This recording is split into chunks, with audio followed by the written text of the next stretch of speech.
I've got the Teenage Engineering Pocket Operator Modular 400, and it's just had a recent price drop. I got this one from Thomann for £250, and if you take a look at the Teenage Engineering website, it's listed as £290, which is a substantial drop from the original £499 RRP. It then went down to about £400, but at £250, I thought it was well worth taking a renewed look at this. And I also thought it'd be worthwhile taking a look at it in a more musical context.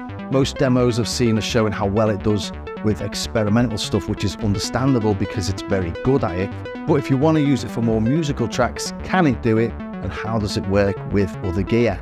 And I've probably watched all the same videos you did originally, and it never got an overwhelmingly positive response, always a bit mixed. The positives were that it was really flexible, it was cheap, and it was good fun. A really nice little experimental sound machine. And you have to build it yourself. This took me about an hour and a half. If anyone's interested, I might put a link to the full build in the comments. I might upload that. It's an hour and a half of me just opening boxes and screwing in various modules. So let me know in the comments if you'd like me to add this slowed down to real speed somewhere. So self-assembly definitely helped with the cost. Plus it was a bit of fun. I think that's half the idea of it. Like, I would say like an IKEA build experience, but more like a Christmas Day bit of Lego fun. But don't let the IKEA aesthetic fool you. It's actually a really well-designed synth. We've got 3 oscillators. We've got a sawtooth, a square, and a sine. So each of the oscillators can only produce one wave shape, but we've got 3 outputs for each of those. So there's all sorts of scope for doing FM madness. And they can all go down to LFO rates. The range is huge. The LFO can go into audio rates. It's got white noise, it's got a sawtooth noise, like a screechy noise, it's got a sample and hold in there. So all you'd need to start a really nice little modular experimental setup.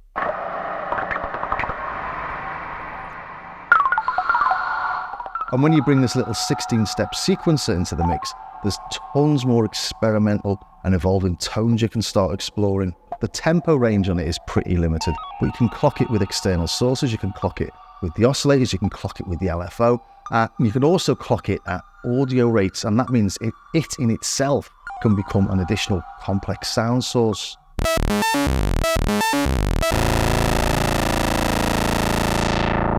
Or you can drop in on steps 2, 4, 8, and 12 with these mysteriously labelled D1, D2, D3, and D4 inputs. But I won't go into all that here. DivKid made an excellent demo of all these functions back in 2019. So I'd highly recommend taking a look at his video to get a little bit more in-depth info on exactly how it all works. Nice buzzy saw wave, again, very wide ranging. From LFO to supersonic. And the cons where it's a bit flimsy when you're putting it together, you have to squish everything into the case and it feels a little like it's about to burst. I don't know if the camera can pick this up, but as you plug things in and out, the whole thing moves, it bends in and out. So it's a little bit flimsy from that perspective. And it's really, really quite lightweight and much smaller than I expected actually. It's not even 2 hands deep. And you might notice here I've got it set up sort of not the right way round really. I've put it onto the bass a different way. It's normally, whoops, like this, but just harder to use. I know it just wobbles around a little bit. Again, trying to get that on camera. You can sort of see what I mean. Like this is much simpler. The camera picks it up better as well. And it just doesn't move around as much, although it's now slidey because the rubber bungs are actually on the bottom there, but that just works better for me. But again, it's not a big hardy bit of industrial kit, but then it's not meant to be. Okay, then let's take a look at what it can do. I want to show it in a musical context, so not just blips and blops. And the reason we've got so many cables plugged in here is because I wanted to show it against something with undeniable quality, which is the Analog Solutions Colossus Quartz, which we've got sitting on the desk for the next few days. So make the most of having it here. And I've got this little thing on the Keystep Pro.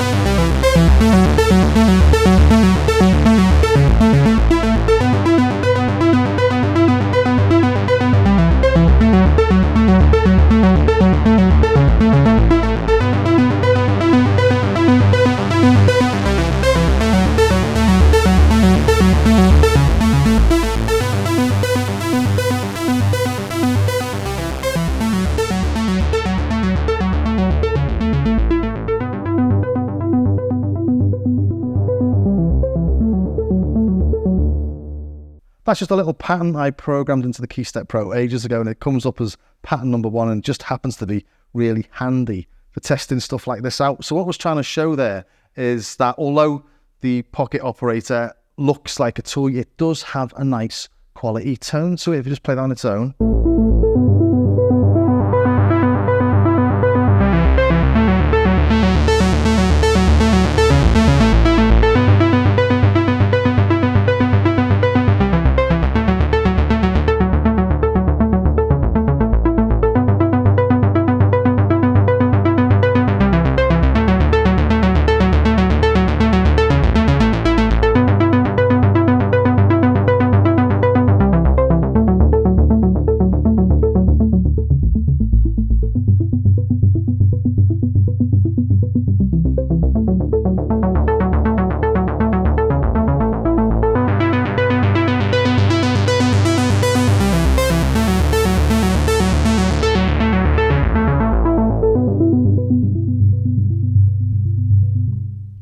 Which is pretty good considering it's 250 quid compared to what we've got behind me. Let's just play it on that, just for the hell of it, just for a bit of comparison's sake.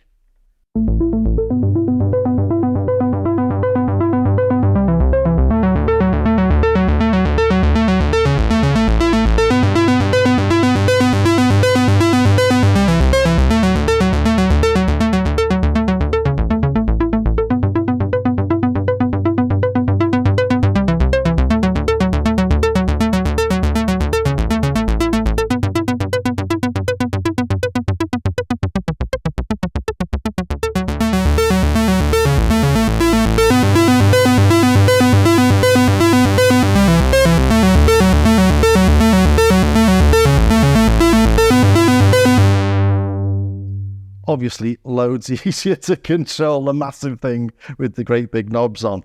But, you know, that's really not bad, is it? Let's listen to the Pocket Operator again.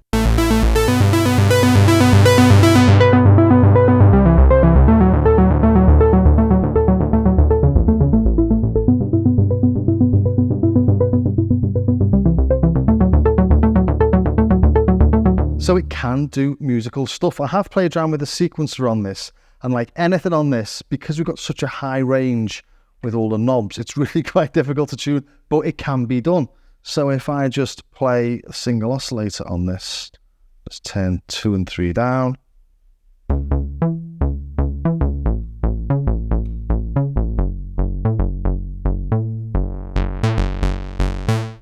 Sounds all right, doesn't it?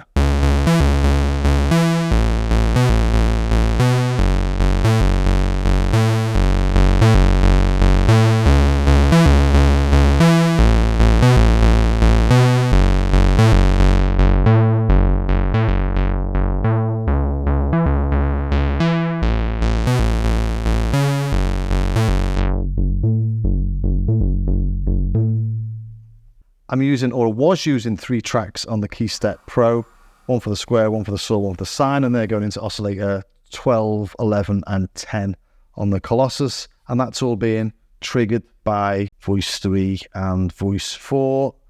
Those triggers are going to the pin matrix, which are then coming back in here and over there. So there we go. Is it there, the envelope?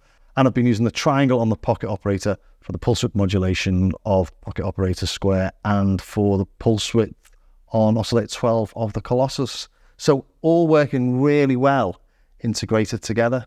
So there you have it, the Teenage Engineering Pocket Operator Modular 400. And I think at this price, at £250, £290, it's a no-brainer to pick up if you're thinking about eurorack. You're not quite sure if you want to or not. You just want to have a little play with it, see if it's for you. I think I've demoed here that it's not just a blip-blop machine. You can do nice musical things with it, and you could then expand your system using this. If you actually really think you are going to get into eurorack, I wouldn't get this. I'd just go straight for the eurorack, because this doesn't give the full experience it is. It's a little bit fiddly to use. It's not ideal. It's not perfect. Although you will be able to use it with your eurorack. I think if I was going to definitely buy a eurorack, just buy the eurorack. But if you want something to play with, you're not going to expand your system, and you just want a bit of Lego style IKEA fun with something, this is brilliant, especially at this price. Well, I hope you enjoyed that, and if you did, please think about subscribing, ring the bell, share, join me over on Patreon. For a price of a Venti half and half 10 pumps vanilla with extra whip per month, you can get access to samples, patches, exclusive content, tutorials, or you can visit starskycar.com where you can buy patches and samples, or you can just do what everyone else does and download the free stuff. Anyway, it's good to see you, and I will see you next time. And thanks very much for staying to the very end.